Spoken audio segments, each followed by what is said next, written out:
Es-tu timide? Alors, bon matin, ici Marlène Leblanc. Je ne sais pas si vous prenez, vous, du temps matinal avec le Seigneur, mais moi, je prends à tous les matins un temps précieux avec Jésus et j'ai tout le temps des révélations, ou presque.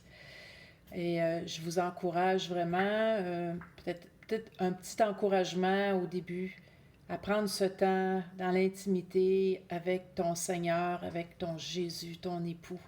Et ce matin, ça me résonnait à mon esprit, qui est 2 Timothée 1:7, que beaucoup connaissent, qu'on n'a pas reçu un esprit de timidité, mais on a reçu un esprit de force, d'amour et de sagesse. Et il y a un temps dans ma vie où ce que je priais, puis qu'il faut que je fasse encore attention aujourd'hui. Seigneur, donne-moi l'amour pour mon prochain. Seigneur, donne-moi la force de passer à travers. Seigneur, donne-moi la sagesse, parce que même dans Jacques, ça dit de demander la sagesse. Mais quand Paul dit ça à Timothée, il vivait beaucoup d'intimidation auprès des siens, auprès de l'Église, pas juste auprès de la persécution du gouvernement, mais il y avait des grandes tâches à accomplir. Et je pense que ça dépassait son entendement, ça dépassait comme ses capacités humaines. Mais Paul lui rappelle qu'il n'a pas reçu un esprit de timidité. Et je voudrais décortiquer les 4 mots ensemble. Quand ça dit un esprit de timidité, c'est que l'ennemi nous fait à croire qu'on est timide. Et des fois, ça fait tellement partie de notre personnalité. Quand on arrive à Dieu, bon, on a l'impression, je suis faite comme ça. Non, Dieu t'a pas créé comme ça. Maintenant, tu es une créature nouvelle. Déclare sur ta vie. Et le mot timide veut vraiment dire qu'on est rempli de crainte, de lâcheté, de frayeur. Alors, on n'a pas reçu ça.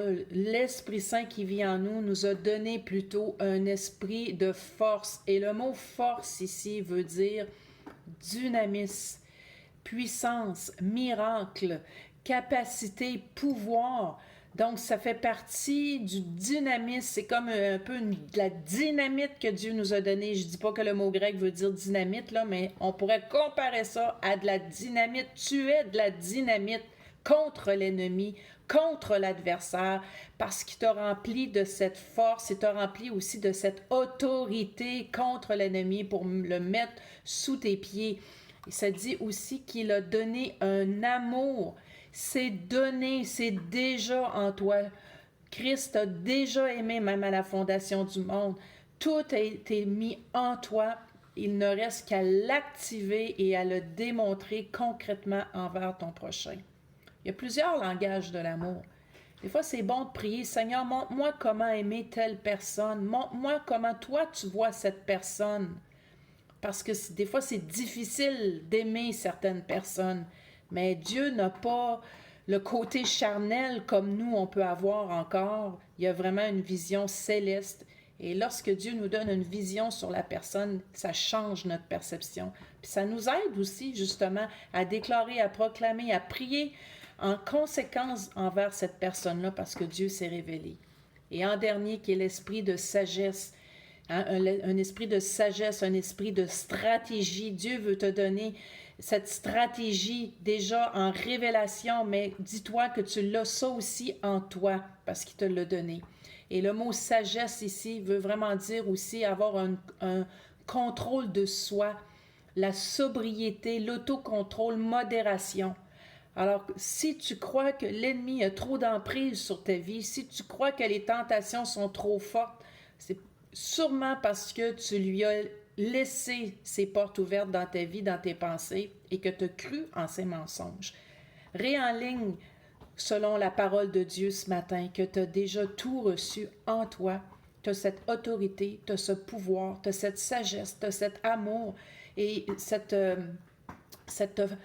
force qui est déjà en toi. Alors, je le déclare sur ma propre vie parce que je dois revenir moi-même pour me réaligner avec la parole de Dieu. Ce matin, la vidéo était un petit peu plus longue, 4 minutes, 4-5 minutes au lieu de 2-3 minutes, mais je trouve tellement que c'est puissant. C'est un verset que j'apprends par cœur et que je déclare dans chaque situation de ta vie et dans la situation de l'Église. Prions pour qu'on ait cette révélation puissante de cette force, de cet amour et de cette sagesse et que ce soit activé, pas juste en parole, mais en esprit et en vérité. Sois béni.